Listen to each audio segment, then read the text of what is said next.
If you want to listen to all of the episodes of this series right now, early release and ad-free, plus a whole host of extra fan club benefits, head to museumofpopculture.supportingcast.fm. Or if that's too much of a mouthful, just click on it in the show notes, which is the description bit that no one reads. Hello and welcome. I am Josh Widdicombe. For today, I'm the curator of a place of incredible artefacts and exhibitions, a place that stores the greatest thing on earth. This is my archive of pop culture. As a self-confessed pop culture obsessive, I love the geniuses, the scam artists, and, dare I say it, the absolute madmen that have made the records, shows, and films that we love.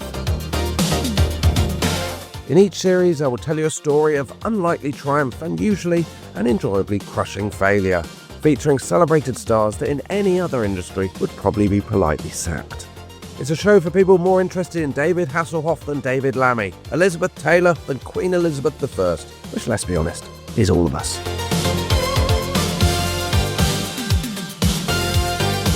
Joining me today to discuss the unbelievable story of the Chippendales is comedian and friend of the show and me, Suzi Ruffell.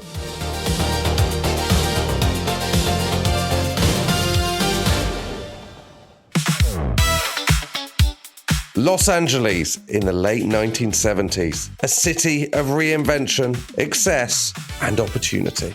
In the wake of the sexual revolution, nightlife was shifting and the scene was ready for something different. Enter the Chippendales. What are you doing here tonight? Watching men! Looking for bigger and better things. What began as a small club scene soon became a global cultural phenomenon. Male dancers turning fantasy into a booming business across the United States in the 1980s. How much a day? 100,000 a day? 100,000 a day, 150,000 a day.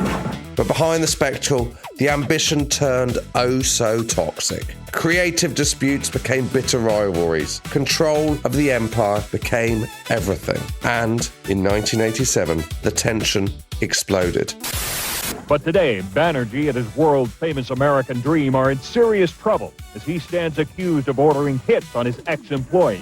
Plots to eliminate competitors, arson attacks on rival clubs, a conspiracy that stretched far beyond the stage and into the world of contract killers and murder for hire. The federal indictment claims Steve Banerjee offered $25,000 a head for the murder of two of his ex-Chippendale associates. A story where power, fame, and obsession blurred the line between success and destruction. Where the pursuit of the American dream came at a very deadly cost. This is the unbelievable story of the Chippendales.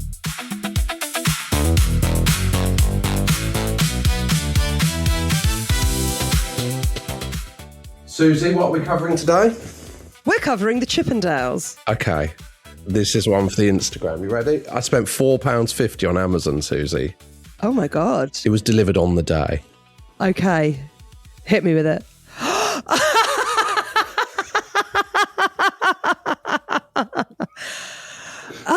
Josh, are you working out? Well, not really. I do stick quite rigidly to the Zoe diet, but that's a different podcast, Suzi, and a more successful one. What is the Zoe diet? This isn't the time, Suzi, but you need to eat 30 plants a week. And you're just ripped from that? I'm not ripped. How often are you gymming? Ideally 2 times a week. Well, maybe I need my eyes tested. For people at home, maybe this won't make the edit of the... it should. Covering the Chippendales. It should. Would you like to describe my outfit, Suzi? Yes. Josh is in the shape of his life. He is wearing little cuffs and a collar and a bow tie and nothing else. Well, I assume you've got trousers on. I've got trousers on. Oh, okay. It's the Amazon cheap Chippendales outfit.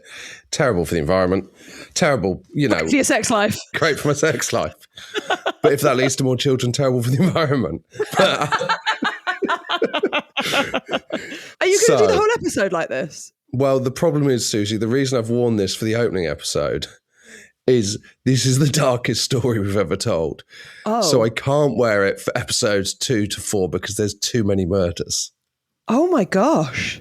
Yeah. Okay, well, listen, let me enjoy it just for this episode. Yeah, I don't know whether I can wear it for the whole of this episode because what if it just gets clipped up, like single clips, and people haven't seen the other clips, and I'm just sat here in the Chippendales outfit? Also, if the clips go from, back, it might look like you're undressing as the episode goes on. What do you know about the Chippendales, Suzi? Because obviously that might surprise you that this is a story of murder and intrigue and revenge. I did think I was a funny choice for this episode, just given my sexual proclivities, which is just that I'm a lesbian, not that I'm weird. No, but I just thought, you could take quite a good view on it because you're not going to be won over by their beautiful bodies. That's why you've put your top on as well. That's why I put my top on as well. Yeah, of course. Yeah. What do I know about the Chippendales? I know that they are sexy fellas. Yeah. They sort of predate the Magic Mike era, don't they? Yeah, exactly. Have you been to Magic Mike? Yes, I have. My friend's in it. Oh, really? Yeah, I've got a friend that's in it. And did you enjoy the experience of going to Magic Mike? I did because I was watching my friend. Would I have seen it had she not been in it? No, I don't think I'm their target demographic. No, I don't think you are. I'm not hammered on a hen do. Did you shout, "Get it off"? Yeah, but it was because I was going to the Masked Singer the following week and I was just practicing. Yeah. Fair. No, I didn't. But I did think they were all excellent dancers. And I was really impressed by that. And I mean, similar to you, Josh, they are in the shape of their lives. Well, I'm going to say it, Suzi. I don't think that you are really experiencing it in the way that the Chippendales audience did, which we will come to, was rabid and intense and very, very sexually charged.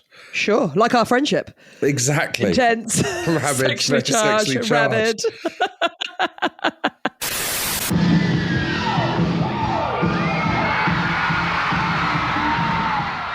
These are the men of Chippendales. By day, they are pretty normal guys, except, of course, for their polished looks.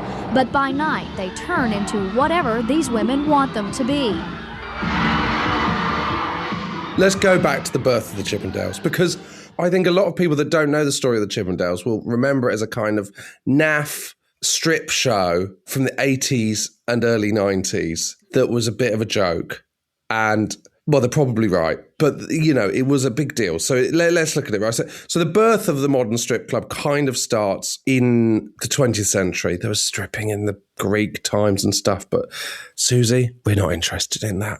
No, not today. Any day, really. I couldn't give a shit.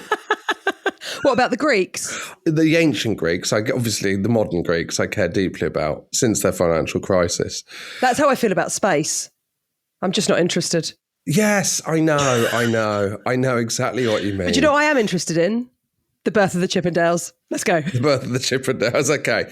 So the 20th century, you saw the burlesque theatres, all that kind of stuff, especially in the USA. And so stripping started there, and it was combined with comedy and music, and there was stripping. Sure. I mean, that's an awful gig, isn't it, for a comedian? Isn't that what used to happen at the Comedy Store? No, I think it was a strip club before it was, I don't think it happened during the comedy. No, isn't that why it was called comic strip? Oh, maybe. I don't know. I heard, this is something that might be wrong, so... That's fine. That's what this show's about, Suzi. Okay, great. Don't apologise for that. I heard that the Comedy Store used to have a comic and then a stripper and then a comic and then a stripper. It can't have, can it? I mean, I kind of think that would work. Not I want to do that, but only because you'd go, in that sort of working men's club way. Oh, wasn't she lovely? And then someone would come out and go, oh, wouldn't mind if my wife was like that. Oh, that is a good line, actually. Yeah. Yeah. But you know what? Now you say it like that, I'm signing up. That sounds like a great night out. It's a bit weird, isn't it? Because you're going to get two very different audiences sat together. Well, who's looking to be titillated and have a laugh? Well, your wife. Probably my love life since day one, Suzi. What, that you're not funny? No, I'm not funny, yeah. Come on, this is a bit weird. We've got to have a laugh about this, haven't we? Yeah, that is strange, isn't it? To go... It's a weird night out. Someone doing sort of mother-in-law jokes and then someone getting their knockers out. It's a weird green room as well, isn't it? Like a just kind of old comedian and a stripper. Yeah. But by the mid-20th century, They go their separate ways. Strip clubs are Fair strip enough. clubs. Yeah. And they focus on stripping. And then by the 70s, that's when you first see male strippers, okay? There's a magazine called Jet Magazine, which in 1973 described a dancer who, this is the quote, peeled down to a black G-string and handcuffed himself to the fence outside Big Ben and bore a banner labeling him as the body divine angel, a lovely male stripper. Book him. Wow. No producer showed an interest, but he did get arrested. Really? There's a great news article from The Guardian in 1975 about a court case regarding a male strip club. It was in Bournemouth Crown Court. It was in Wimborne. We've both played Wimborne. Yeah, the Tivoli Theatre. The Tivoli Theatre in Wimborne. Yeah, the Titillation Theatre, whatever. Rubbish. Terrible. Really embarrassing. Obviously, I've got the bod, but I haven't got the words. So on the 8th of August, 1975, The Guardian ran an article saying, wives refreshed by seeing male strip show. This is a court report. Women who went to a club in the West Country, just to be very clear, Dorset isn't the West Country, but let's not get into it. Women who went to a club in the West Country to see male strippers came away refreshed and happy. And this is the quote, no doubt better wives and mothers. The defence in a case at Bournemouth Crown Court claimed today. The show at Speltsby Manor Hotel near Wimborne enabled the women to get away from their families and relax. That was the defence. I mean, I don't know that anyone's going to watch stripping to relax. No, it does feel quite an intense experience, doesn't it? Oh, I paint, I do yoga, I watch strangers get their knobs out. It feels... Because there are people that go to comedy all the time, or there's people that go to music all the time. I don't feel like stripping is something you're into. It's like... no, there's going to be guys that prop up the bar that everyone knows. Yeah, no, sorry, I meant the other way around, Susie. I don't think there's women that love male stripping. No, I think... The guy that goes to a lot of stripping, that's a problematic man. Sure, he exists. He exists, but I can't see there's anyone with a passion for the art of the male stripper. No. Right in. Yeah. I mean, there's no kink shaming here. There's no kink shaming here.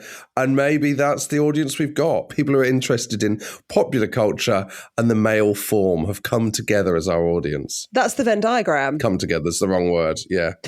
Mrs. Susanna White, a mother of two of Mill Road, Christchurch, said that she'd seen and enjoyed the show 6 times. She exists. She says it's the only place I can go to relax. I'm just not convinced it's relaxing. But who am I to say? I mean, also, I can appreciate the male form. I did right at the top of this pod. But I'm not attracted to men. More like a bot, right at the top of this bod, am I right? The bodcast, am I right? I think you should stop. Okay, I think being a cover girl's gone to your head. Okay.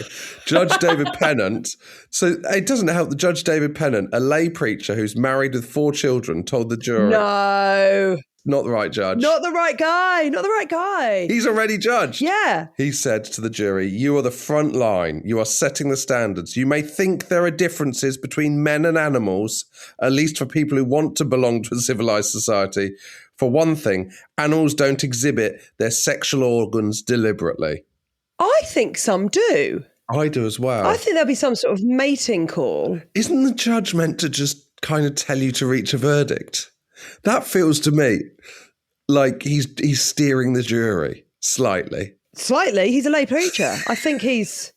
Oh, yeah, I don't think he was the right guy. Well, good news, Susie. The jury failed to reach a decision in the first trial. After a retrial, both men were cleared of awful proclivity or whatever it was called. And can I just check, before we go any further, when these men strip, they are... The Chippendales don't get their knobs out, I don't think. Okay, so it's a suggestion of knob? So there'd be obviously everything else. So bum, but only cheeky bum. Don't want to turn the air blue. I don't think they're like parting the cheeks to show their anuses. No, they're not doing what Bart Simpson does. Did I need to clear that up? Yeah, they're not sort of talking with their bums. A la like Caramba Man. What an awfully unsexual show that would be. I mean, imagine they're wearing very small pants. They're wearing G-strings, Susie. They're wearing G-strings. And people are very interested in the bulge. I think so, but I don't know what the score is with the bulge because I think it's all about their bodies. They're hot bods. Would it be the type of thing where they'd whip off the G-string at the end, but a hat would be over it? Yeah, exactly. All of that kind of jazz. Yeah. So that's sleight of hand. In part 2, Susie, I'll describe you a full Chippendales show. I won't be acting it out, don't worry. I was about to say, when you say describe. Part 2 is quite an interesting one because I will be describing a full Chippendales show, but I'll also be describing a gruesome murder and suicide. My God, this podcast has everything.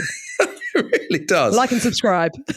I don't want to steer people too much, but we'll put some Chippendales stuff on the Instagram. So go to the Instagram. You're like that lay preacher. You're steering people. You know exactly where you want them. Yeah, exactly.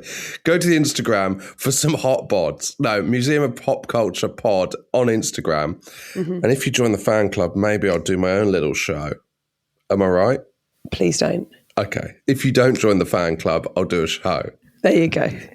So this story starts with a man called Soman Banerjee, right? He was born 1946, just after the war, in Bombay, which is now Mumbai in India.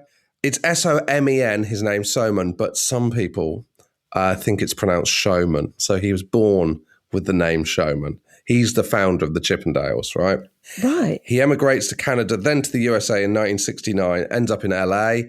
He is basically the American dream. Like this immigrant who's come across, it's a bit like Scarface. I don't know if you've seen that film where the immigrant who comes across to make good, but he's the dark side of the American dream because it all takes him over and ends in bloodlust, Susie, and also stripping. Great. He changes his name to westernized. Well, not great. Not great. I was saying great in as this is going to be very interesting. Yeah. Thematically, fascinating. Personally, a horror show. Awful for the poor victims. So he chooses the name Steve rather than Showman. You know, often people when they emigrate, they choose like a westernized name. He starts his build up the capitalist food chain with a mobile gas station. He takes over a gas station, petrol station for people who speak the Queen's English. Which I'm imagining a fair few of the audience. Fair few of the audience. So just outside LA, and he's a bit of a quirk, right? Mm-hmm. So he wears kind of stylish glasses, button-down Oxford shirts with silk ties at his gas station. Ooh. Yeah, and he's very rude to customers. He runs a gas station, you know, like some people run a kind of very high-end shop where they look down their nose at customers. Oh, yeah. Yeah, you've been in one of those. You live in Brighton. Well, the type of place where people look at you going, I don't think you can afford cashmere.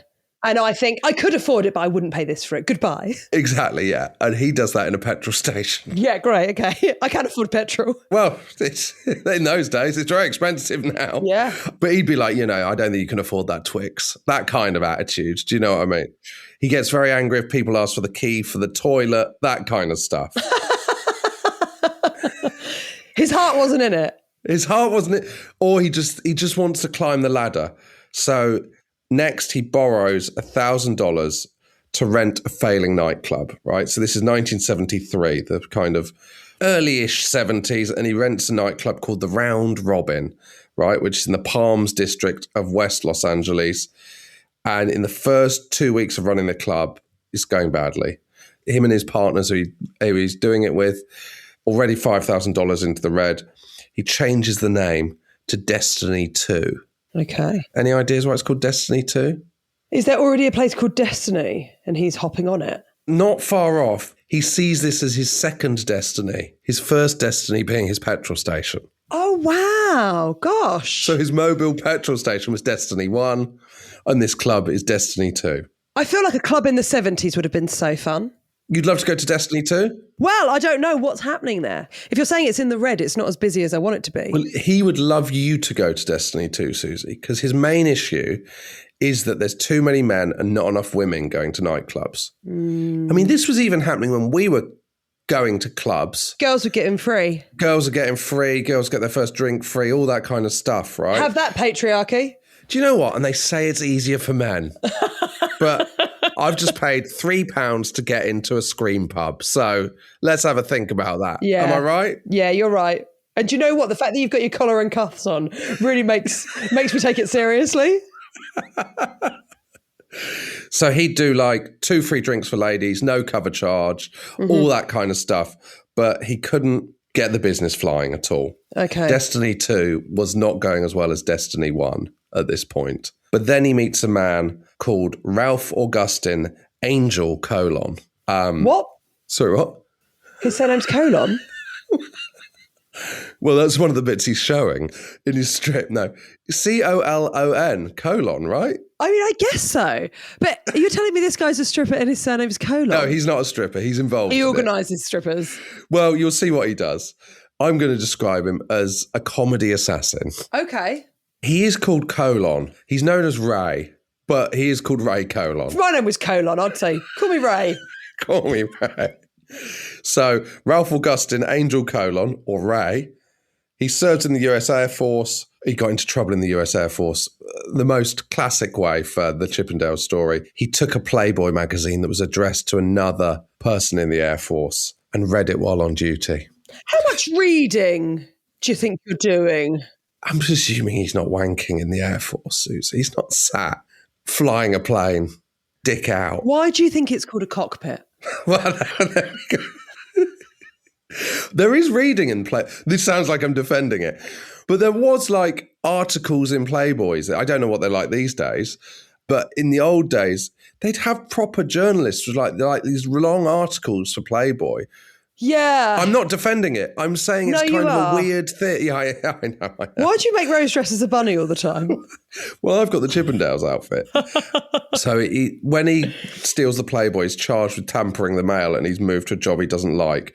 So that's the end of him in the Air Force. I feel like that's telling you that Playboy magazine came back. What do you mean? Not in its original form.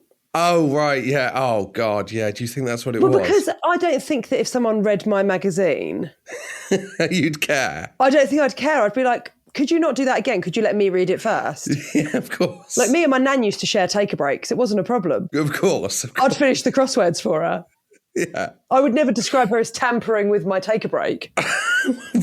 And so you think he was doing more than finishing the crosswords? I think he was finishing other things. There was other pages that were absolutely... There are other pages he was stuck on. Oh, that's really good. That's really nice. Currently on tour. You can do blue. You can do I blue. can do blue, but I do it with a smile so it doesn't seem as creepy. One afternoon in 1975, Ray Colon, he's stranded. I think we're going to call him that for the rest of the thing. Mm-hmm. He has car trouble. He's forced to take a bus and it stops at Destiny 2 and he just goes in out of nowhere, right, for a cold drink.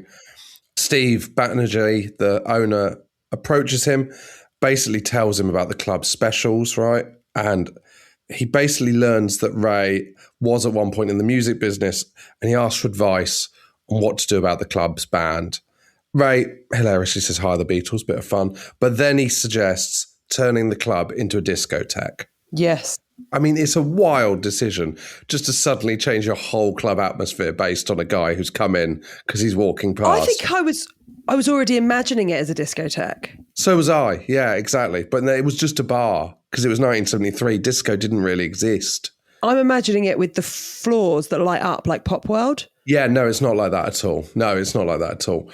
And so Destiny 2 starts doing good business after this. So Ray is in with Steve. Okay. But then soon after, someone burgles Destiny 2.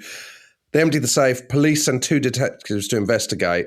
And Steve accuses one of his old partners in it who he's bought out. And then this is when the problem starts, Suzi. Even this early. Steve calls Ray and he's like, I'm going to kill my ex-partner. This is what I'm going to do for burgling me. Wow. Could you do it for me? He says to Ray. And Ray's like, why have you chosen me for this? Basically, Steve knows that Ray has got connections in the underworld to a mafioso called Rocky Delamo, which leads him to a New York-based Batano and Gambino crime family. So he's basically involved in the mafia, right? Wow. But Ray is related to the Los Angeles branch of the mafia, which is called, within the mafia, the Mickey Mouse Mafia. They're not as good as the New York ones. Right. So New York, you're serious. I'm walking here. Exactly. All that kind of stuff. But in LA, it's sunny. They're a bit more chilled out about it. Yeah, and I think that the weather would have an impact on crime. Well, it does famously, Suzi. Yeah. With riots, there's a reason all the riots happen in the summer. It's because people get hot and bothered. I think that's a true. Also, it's easier to go out and riot in the summer. But that's true. Like, people get angrier in tight heat, like you'd get in New York, as opposed to a nice heat that you'd get in LA. Beach. A beach, exactly. Maybe if the Gambino family had had a nice beach, they wouldn't have killed all those people. Gosh, it's interesting, isn't it, when you look at it like that? It is, isn't Makes you it? think. It does. Why is there no mafia in the UK, really? Is it because of our wet autumns? I've always thought so, but it's lovely to hear someone else say it. It's good to get these ideas out there, even if they're based on absolutely nothing. Absolutely fuck all. So they do stuff like Ray and his people, they shake down drug dealers, yeah. And there's one thing that Ray does, which is Rocky Delamo, his accountant, has been skimming off the top each week. So what do you think Ray does? He shoots him. Ray and his crew put a bullet through the left hand of the accountant. And Delamo says, I would have had the accountant killed, but he's so good at his job. And with a bullet through his left hand, a right-handed accountant can still work. And he's had his left hand shot, so he's never going to cheat me again. So he can carry on as my accountant with a bullet in his left hand. You wouldn't do that to someone that was sort of tied up with the mafia, would you? If you were that accountant, you'd think, I'm going to skim off the top of a different client. It's a wild thing. Yeah, exactly. Shall I just skim off the top of that guy that runs the used car place? Yeah, I think you're playing with fire. It is only ending one way. It's not only ending one way, because the way you'd imagine it to end would be you're killed. It's actually ending with you just being a one-handed accountant, which, to be fair, sounds like a euphemism for a man that steals Playboy. But, you know, there's probably a joke in there about him like losing money, like money falling through his hands. Oh, that's nice. Probably. Isn't it? Yeah, There's something there. Do you imagine him with one hole in his hand, a kind of almost like... sort of like stigmata. Like stigmata. Yeah, that is how I think of him. He's constantly able to look through the hole in his hand. So we come to the birth of the Chippendales. Basically, Steve's got a discotheque, but it's a bit down at heel. So he decides to kind of upholster the whole place to look like... The Chippendales name comes from Chippendale furniture, right? Yes. You know, the kind of wood furniture. Wood furniture, yeah. Yeah, he turns the whole place that kind of dark wood, leather, not leather in the S&M sense, leather in the lovely writing table sense. Yeah, sort of like a Chesterfield sofa. Like a Chesterfield sofa. He does that. He keeps the club open during the refurb to keep costs down. So people are just drinking around a club that's transforming from a old school discotheque into a Chesterfield and Chippendale kind of lovely gentleman's club. But by March 1978, it's remodeled for the grand reopening. And above the door is the new name, Chippendales. And the Chippendales are the thing he's using to bring women in, which is male strippers. So there's a dispute over where the male strippers idea came from. One claim, there's a club promoter called Paul Snyder who said he pitched the idea of a male strip club after seeing it in a gay club in Canada. And he thought, well, surely men stripping for women would be huge. But Steve himself claims that he was the one that came up with it. He saw a strip show for women in a biker bar on Redondo Beach, and he immediately published an article wanting male strippers for his club. So there's two views on it, right? Steve publishes an ad for strippers, right? It attracts 200 applicants for 10 dances. Wow. I know. That's more than I would have thought. It's a type of person, isn't it? There's a certain confidence that I don't think I have to apply for a stripping job. Yeah, and also to think, I've got the moves. Yeah, exactly. And also... the body's one thing, but you've got to have the moves as well, famously. But also having the body in the late 70s is a very different thing to having the body now. When in the late 70s, the gym was kind of a weird thing done by very few people. Do you know what I mean? It's not like dads at pickup now who, you know, go to the gym and stuff like that. It was like a niche concern, bodybuilding. In the 70s. But were they like bodybuilders? No, but they were ripped. They were ripped, okay. They were ripped to a level where you'd go, they're not just getting up in the morning. Do you know what I mean? Yeah, sure. They're doing work. Suzi, this is pre-protein shakes. 200 applicants for 10 dancers, 10 waiting bar staff positions. So the waiters and bartenders are working only for tips, which is a classic American thing, isn't it? That's crazy. They're not getting the main tips, right? The dancers are getting $30 a night, but they're also, as we will find, getting fuckloads of tips from the horny women. And yes, I am going to use the word horny. Steve's preference, right, He wanted dancers that weren't even yet 25, at least 6 foot, muscular body, long hair, preferably. Although a lot of them don't have long hair. And also, here's a little thing he likes. He wanted them clean shaven with no body hair. Is he gay? No, he's married with kids. It's very specific about what he wants from a guy. He's a directorial artist. Sure. So he's not gay, no, but he wants a guy who's clean shaven, no body hair, especially any that would show around a G-string. They need to wax their arseholes. They need to wax their assholes. It's that simple. I wonder if wax was a thing. They're probably shaving. Oh, that's going to go horrible. I think wax was a thing in the 70s, yeah. Do you think? I don't know, but, write in if you know. Why don't you do the history of wax? I think by that point, the podcast has jumped the shark. Maybe. Okay. You could do Madame Two Swords. Oh, that would be a great one. Yeah, because you know how that started? With like beheading heads that they'd copied. Yes. And now it's just like Kylie. Yeah, it's absolutely fascinating. Madame Two Swords. Yeah, well, there we go. We'll write that one in. She was an actual lady. Okay, right, we'll do that. She was an actual lady. And then there's Louis Two Swords. But let's not digress away from the Chippendales. Because at the end of the day, I'm still wearing the cuffs, Suzi. Yeah, sorry. In the late spring of 1979, we get the Chippendales. They start, right? Mm-hmm. A male exotic dance night for ladies only. So Steve, forgetting that he claimed that the reason he came up with the idea is he saw it in a different place in LA, proclaims it to be the first male strip show in America. Wow, okay. And inspired by the Playboy Bunny, he goes to the classic Chippendales looks. So that is skin-tight black trousers, chest bared, white cuffs, and white collar with bow tie. Mm-hmm. The classic, Suzi. You can see me wearing it here. And it looks great. It looks as good today as it ever did. Yeah. And just to check with your cuffs, have you got cufflinks in them or is there a little sewy? From Amazon, Velcro. Velcro. Sure. That's for easy access. That's for easy access, exactly. You might want to whip it off, whip it on. Exactly, although I imagine it. Well, we'll come to the women who slept with the Chippendales because there's women that... Oh, wow. Of course, Suzi. Of course it was happening. He also wanted the bar staff and the doormen were bare-chested. The doormen were in the same outfit as well, which must have been absolutely freezing. That's exactly what I was thinking. The valets that met your car would be wearing this as well.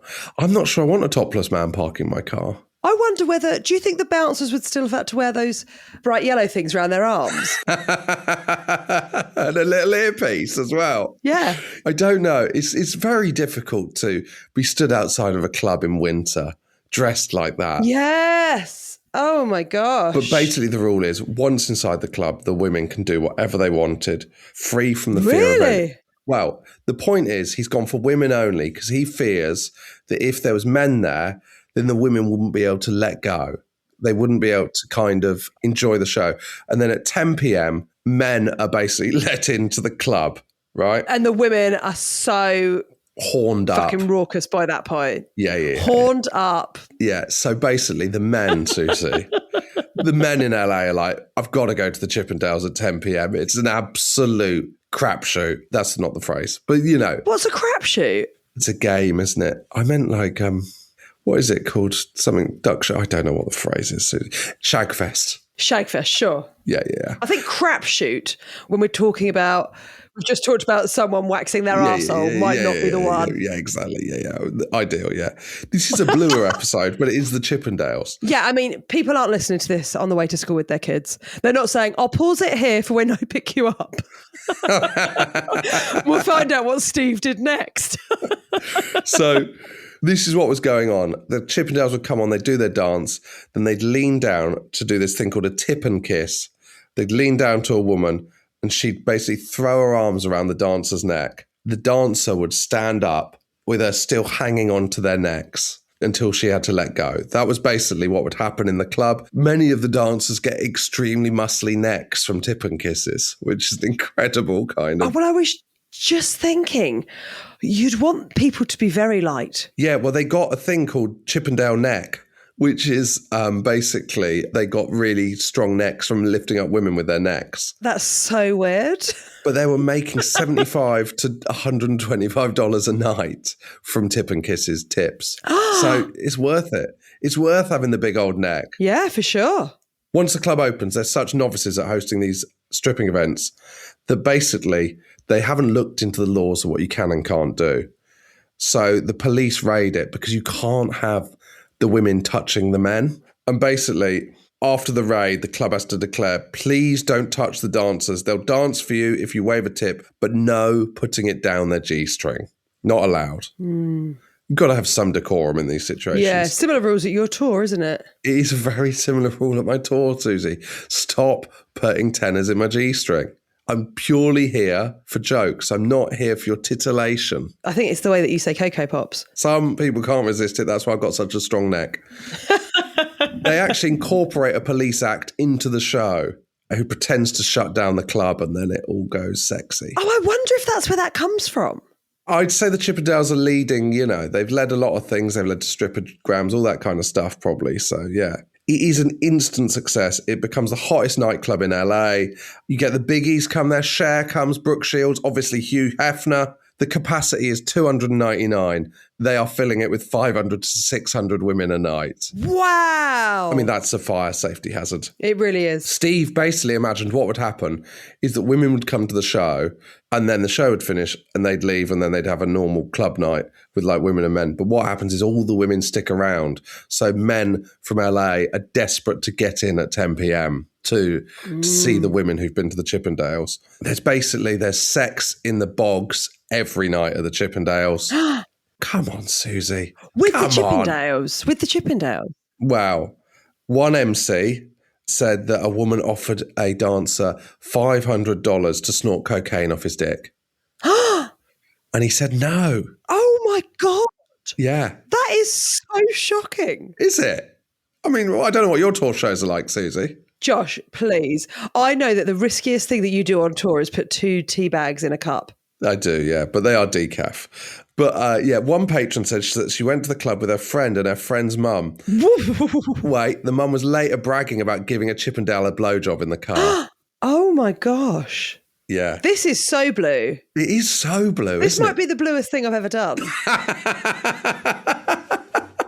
Just letting you know. Sex sells, Susie. Sex sells. And that's why we're hosting it. Exactly. One of the dancers says, I wasn't a priest and I had a weakness for beautiful women. I love the idea. As if anyone hasn't got a weakness for beautiful women. Who fancies women? Do you know what my problem is, Susie? I've got a weakness for beautiful women. Yeah. Another one says, I remember someone wanted my sperm for a baby. They offered me $20,000. Wow. You want a fit baby? Get the sperm off a Chippendale.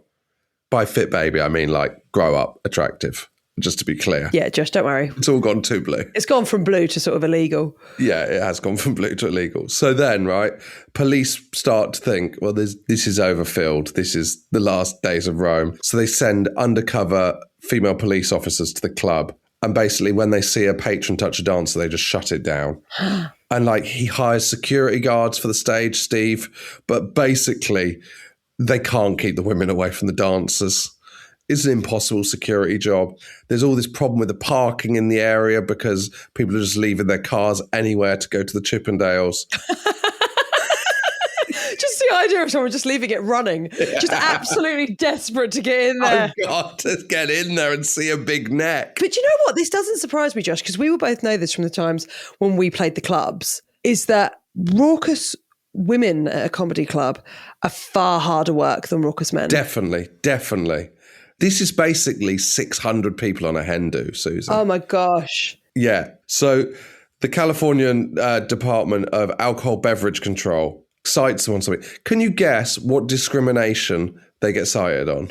Like anti-man? Not allowing men into the clubs, not allowing men as patrons, yeah. So you're not allowed to do that. You're not allowed to have a single-sex club in LA at this point. Also, and this is grim, Steve faces racial discrimination lawsuits as well, because obviously not obviously, but all the Chippendales are white. Mm-hmm. And Steve is Asian, but he tells the doorman, anyone who basically is not white and doesn't look like they're on the cover of GQ or Vogue shouldn't come into the club. The head of security is black. The designer who created the look of the Chippendales was not only black, but was also gay. Steve is Indian. There's this kind of wild kind of, it's just horrible, right? And Steve is an absolute nasty piece of work, right? The staff hate Steve. He basically hires and fires this DJ, and people say every time they go, either the DJ's just been rehired because people like him or fired because Steve hates him. He treats his staff terribly, and then he decides to commit his first crime, right? So in 1978, he calls Ray Colon. Remember Ray Colon? I remember Ray Colon. To meet him at the Chippendales, and he basically says he's got a problem and Ray is his only hope.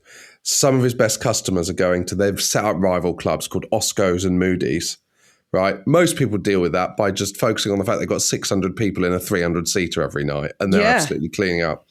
He wants Ray to burn the rival clubs down. He says to Ray, I don't want you to burn them down yourself, but could you find someone who could do it?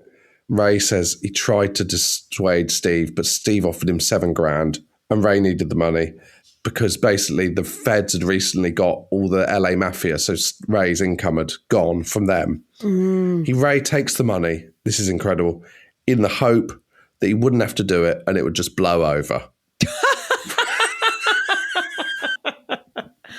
Oh, Ray. We've all done it, haven't we, Susie? Got offered $7,000 and gone, do you know what? Maybe I'll never have to burn down these places. I'll take the $7,000 and then he'll forget about it. Wild. He doesn't blow over. No shit. Gosh, what a shock. Yeah. And Steve says, can I have my money back? And Ray says, I'm sorry, I've spent it.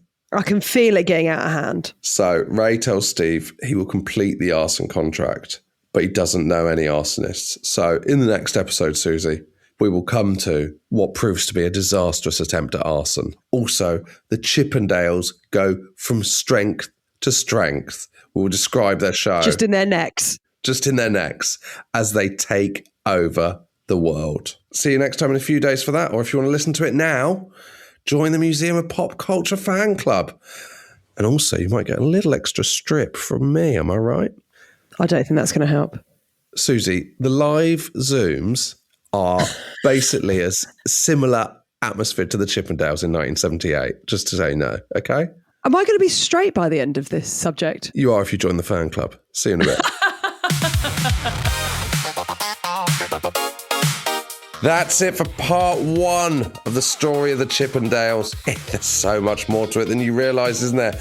Coming up in part two, as the success of the Chippendales grows, the story takes a dark turn. Arson, blackmail, and oh no, murder. The explosive allegations of murder for hire made public here in Los Angeles now have investigators digging into an old unsolved case back in New York.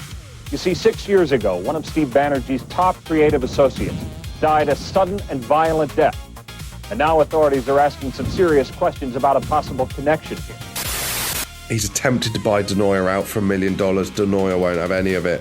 And so he says, something has to be done. He says to Ray, I want the ultimate to be done. And Ray asks if Steve was saying that he wanted Denoya killed, and Steve slowly nods. If you want to listen to that now and get all the episodes of this series, you can at museumofpopculture.supportingcast.fm and follow us on social media at archiveofpopculture_pod to see links and clips to some of the things we discuss in the episode, as well as being a home of pop culture nostalgia.